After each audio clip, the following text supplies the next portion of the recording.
আসসালামু আলাইকুম। আজ ৩ জানুয়ারি ২০২৬ শনিবার। শুরু করছি চেঞ্জ টিভি প্রতিদিনের গল্প অনুষ্ঠান। দর্শক, আপনাদের সঙ্গে রয়েছে আমি ইমতিয়াজ আহমেদ। শুরুতে এই সংবাদ শিরোনাম। বিএনপি ও জামাতের মধ্যে যুদ্ধ বাধাতে এবার মাঠে নেমেছে ভারতীয় মিডিয়া। হাদি হত্যার চাঞ্চল্যকর তথ্য দিলেন জুমা। তারেক রহমানের প্রতিদ্বন্দ্বী কে এই জামাত নেতা খালেদুজ্জামান। এবার বিস্তারিত। এবার বিএনপি এবং জামাতের মধ্যে যুদ্ধ বাধাতে উঠে পড়ে লেগেছে ভারতীয় মিডিয়াগুলো। ভারতের পশ্চিমবঙ্গের গণমাধ্যম এই সময়ে দেবার্ঘ ভট্টাচার্য এক মন্তব্য প্রতিবেদন লিখেছেন। এতে তিনি বাংলাদেশে জামাতের উত্থানের পেছনে প্রেসিডেন্ট জিয়াউর রহমান ও বেগম খালেদা জিয়াকে দায়ী করেছেন। পাশাপাশি জামাতকে ক্ষমতার অংশীদার করা বিএনপির সবচেয়ে বড় ভুল বলেও উল্লেখ করেছেন। চেঞ্জ টিভির দর্শকদের জন্য প্রতিবেদনটি হুবহু তুলে ধরা হলো। বাংলাদেশের স্বাধীনতার পরেই ধর্মভিত্তিক রাজনীতি নিষিদ্ধ করেছিলেন শেখ মুজিবুর রহমানের নেতৃত্বাধীন সরকার। ১৯৭৫ সালে শেখ মুজিবকে হত্যার পরে বছর দুয়েক বাংলাদেশের রাজনীতি নিষিদ্ধ ছিল। সেই সুযোগে সেনাশাসক জেনারেল জিয়াউর রহমানের পাশে দাঁড়িয়ে পড়ে স্বাধীনতার বিরোধিতাকারী এবং মুক্তিকামী মানুষের গণহত্যার নায়ক জামাত ইসলামী, নেজামী ইসলাম এবং মুসলিম লীগ। সেনাশাসক থেকে রাষ্ট্রপতি হয়ে জিয়াউর রহমানও তাদের ডেকে নিয়ে সরকারের নানা জায়গায় আশ্রয় দেন, বাংলাদেশে তাদের পা রাখার সুযোগ করে দেয়। পরে ১৯৭৯-তে বাংলাদেশের দ্বিতীয় সংসদ নির্বাচনে এদের একাংশ জিয়ার দল বিএনপি এবং বন্ধু মুসলিম লীগ ও নেজামী ইসলামের প্রার্থী হিসেবে সংসদে যাওয়ার সুযোগ পেলেও জামাতের মাথা পাকিস্তানে আটকে থাকায় তারা ততটা সুযোগ নিতে পারেনি। ভারতের এই সময় অনলাইনে আরও বলা হয়, জিয়ার শাসনামলের শেষ দিকে ১৯৮০ সালে অসুস্থ মাকে দেখার বাহানা করে পাকিস্তানি পাসপোর্টে ৩ মাসের ভিসা নিয়ে স্বাধীন বাংলাদেশের মাটি স্পর্শ করেন জামাতের আমির গোলাম আজম, আর পাকিস্তানে ফেরেননি গোলাম আজম। তিনি বাংলাদেশে প্রবেশের পরে এক সামরিক অভ্যুত্থানে চট্টগ্রামে নিহত হন রাষ্ট্রপতি জিয়া। তদানীন্তন বিজেপি সমর্থিত লেখক দেবার্ঘ ভট্টাচার্য এই সময় লেখেন, সেনাপ্রধান হুসেইন মোহাম্মদ এরশাদ শাসন ক্ষমতার দখল নিয়ে জিয়ার দলের অতি কট্টরদের পাশে ডেকে নেন। সুযোগ হাতছাড়া করেনি জামাতও। পরে এরশাদ বিরোধী আন্দোলনের সময় আওয়ামী লীগ ও বিএনপি জোটের সমান্তরাল কর্মসূচির সময়ে আলাদাভাবে মাঠে নামে জামাতও।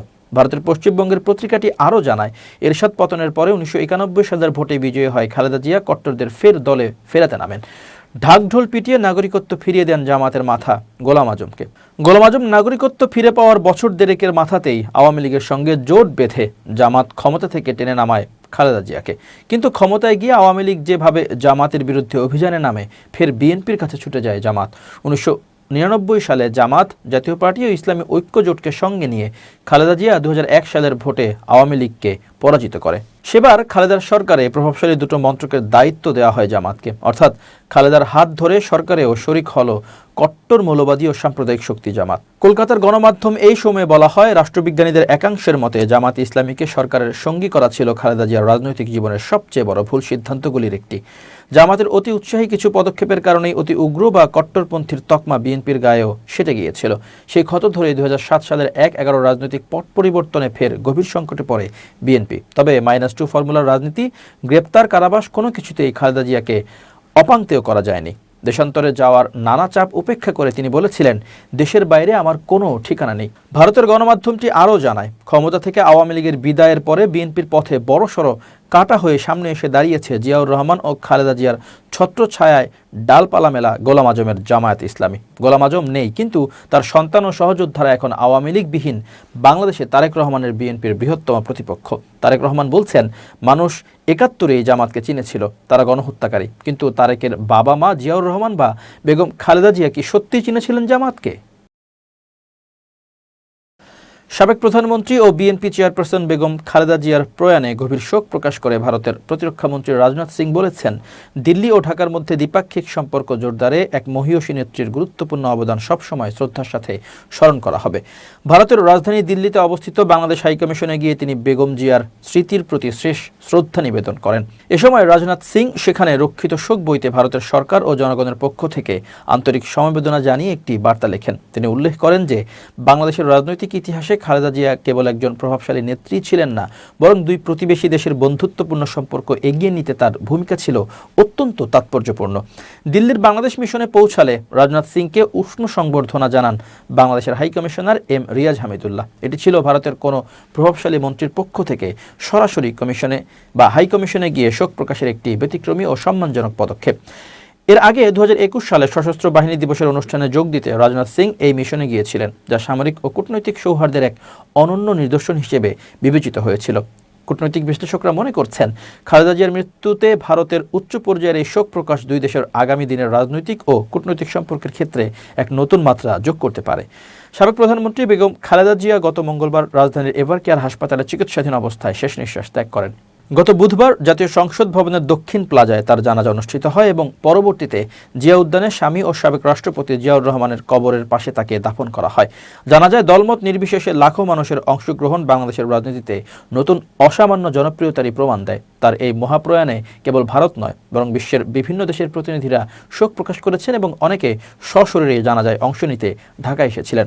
ভারতের পক্ষ থেকে এই শোক জ্ঞাপন কার্যক্রমের ধারাবাহিকতায় বুধবার ভারতের পররাষ্ট্রমন্ত্রী এস জয়শঙ্কর বিশেষ ফ্লাইটে ঢাকা সফর করেন। তিনি বিএনপির ভারপ্রাপ্ত চেয়ারম্যান তারেক রহমানের সঙ্গে দেখা করে ভারত সরকারের আনুষ্ঠানিক শোকবার্তা তার কাছে হস্তান্তর করেন। এস জয়শঙ্কর ও রাজনাথ সিংয়ের এই পদক্ষেপগুলো নির্দেশ করে যে ভারত সরকার বাংলাদেশের পরিবর্তিত রাজনৈতিক পরিস্থিতি এবং বিএনপির নেতৃত্বের প্রতি বিশেষ গুরুত্ব দিচ্ছে।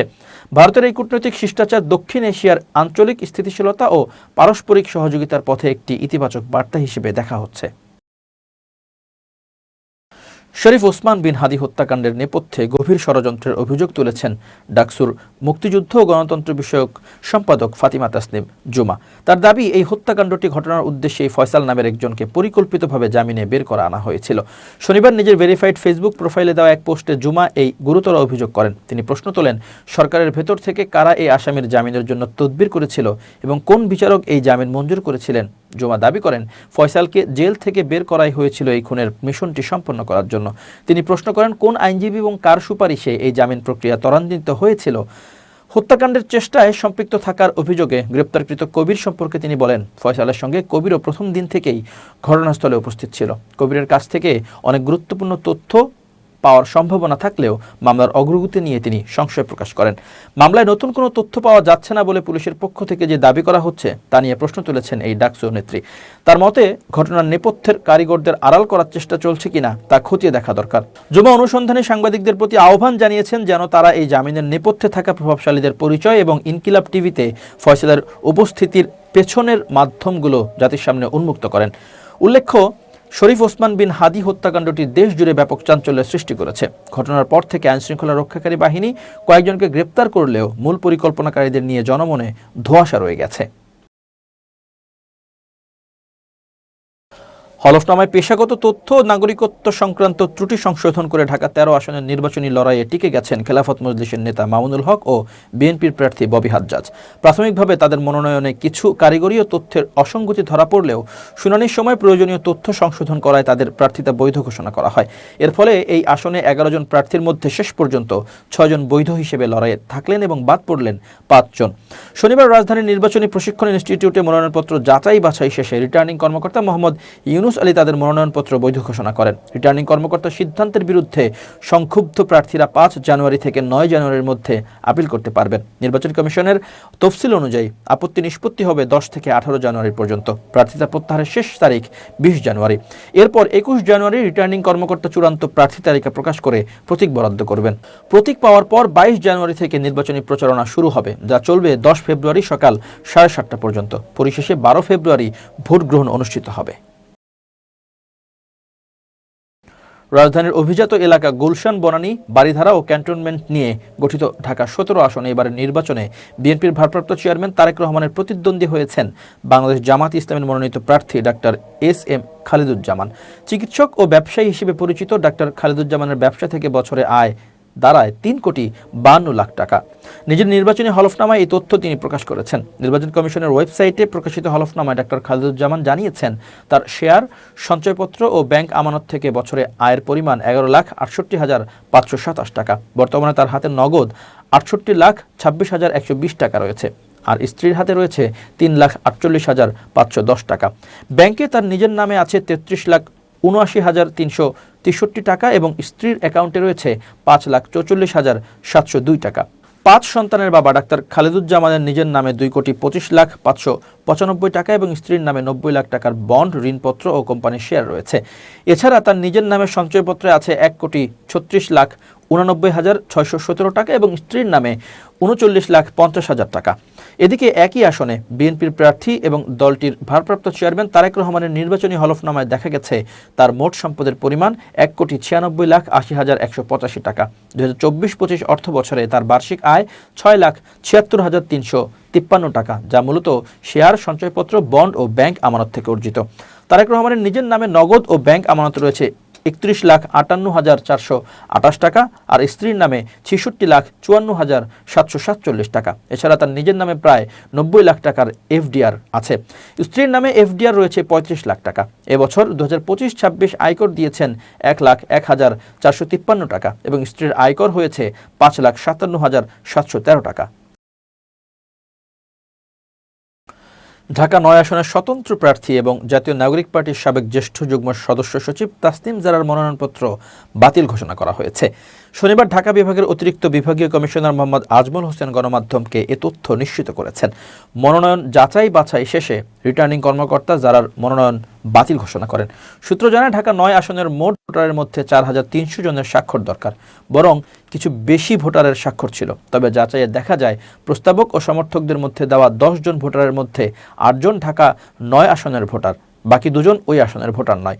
নির্বাচন বিধি অনুযায়ী এজন্য তাসনিম জারার মনোনয়ন বাতিলের সিদ্ধান্ত নেওয়া হয়। তবে তাসনিম জারা আপিলের সুযোগ পাবেন বলে জানা গেছে। এবার খুব জরুরি 1 মিনিট জানাচ্ছেন ইউনেস্কো ক্লাব পুরস্কার বিজয়ী সাংবাদিক আমিরুল মোমিনিন মানিক। খুব জরুরি 1 মিনিটে প্রত্যেককে আমন্ত্রণ। প্রিয় বন্ধুরা, দুটো সংকট মিটে যাবে একটা কাজ করলে। প্রথমত, খাদ্য সংকট মিটবে কিছুটা হলেও। দ্বিতীয়ত, সবুজের সঙ্গে থাকতে পারবেন।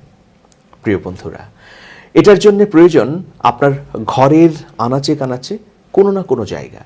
প্রত্যেক ঘরের মধ্যেই কিছু জায়গা আছে। ধরুন এমন একটা ঘর যেখানে কোনো জায়গা নেই, সেখানে তো অবশ্যই বিছানার উপরে ছাদ আছে, ফাঁকা জায়গা আছে, সেখানেও আপনি ঝুলিয়ে কোনো কিছুর আবাদ করতে পারেন। যেমন বনসাই লেবুর গাছ আপনি লাগাতে পারেন। এরপর আপনার যদি বেলকনি থাকে, সেখানে আপনি যে কোনো সবজির চাষ করতে পারেন। একটু পরিশ্রম করলেই, একটু সময় দিলেই কিন্তু এটা সম্ভব। এর মধ্য দিয়ে সকালের নাস্তার উপকরণ যেমন আপনি পেতে পারেন, ঠিক তেমনি আপনি সবুজে থাকলেন, অক্সিজেন পেলেন, আপনার কার্বন ডাই অক্সাইড গ্রহণ করলো সেই সবুজ। এর মধ্য দিয়ে মনের ভেতরেও একটা সজীবতা তৈরি হবে। আসুন আমরা এই কাজটা করবার চেষ্টা করি। ভালো থাকবেন, শুভেচ্ছা নিরন্তর। এবার দেশের বাইরের খবর। যুক্তরাষ্ট্রের প্রেসিডেন্ট ডোনাল্ড ট্রাম্প বলেছেন, যুক্তরাষ্ট্র ভেনেজুয়েলায় ব্যাপক হামলা চালিয়েছে এবং দেশটির নেতা প্রেসিডেন্ট নিকোলাস মাদুরো ও তার স্ত্রীকে আটক করেছে। শনিবার নিজের সামাজিক যোগাযোগ মাধ্যম ট্রুথ সোশ্যালে তিনি লিখেছেন, যুক্তরাষ্ট্র সফলভাবে ভেনেজুয়েলা ও তার নেতা প্রেসিডেন্ট নিকোলাস মাদুরোর বিরুদ্ধে ব্যাপক হামলা চালিয়েছে, যাকে তার স্ত্রী সহ আটক করা হয়েছে এবং দেশ থেকে সরিয়ে নেওয়া হয়েছে। এই অভিযান যুক্তরাষ্ট্রের আইন প্রয়োগকারী সংস্থার সহযোগিতায় সম্পন্ন হয়েছে। বিস্তারিত পরে জানানো হবে। আজ সকাল 11টায় মার এ লাগোতে সংবাদ সম্মেলন হবে। এই বিষয়ে আপনার মনোযোগের জন্য ধন্যবাদ, প্রেসিডেন্ট ডোনাল্ড ট্রাম্প। তবে ভেনেজুয়েলা সরকারের পক্ষ থেকে এখনও এ বিষয়ে কোনো তথ্য জানানো হয়নি। এদিকে ভেনেজুয়েলা জুড়ে জরুরি অবস্থা জারি করা হয়েছে। শুক্রবার দিবাগত রাতে ভেনেজুয়েলায় হামলা শুরু করে মার্কিন বাহিনী। কারকাসের বিভিন্ন জায়গায় বিস্ফোরণের শব্দ পাওয়া গেছে। 1989 সালে সামরিক নেতা মানুয়েল নারিয়েগাকে ক্ষমতাচ্যুত করার জন্য পানামা আক্রমণের পর থেকে মার্কিন যুক্তরাষ্ট্র ল্যাটিন আমেরিকায় এ ধরনের কোনো সরাসরি হস্তক্ষেপ করেনি।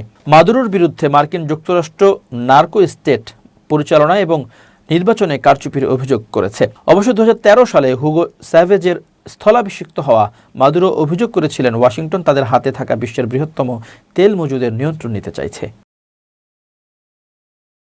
শেষ করছি চেঞ্জ টিভির প্রতিদিনের গল্প অনুষ্ঠান। changetv.press বাংলাদেশের ইউটিউব জার্নালিজমের অগ্রদূত।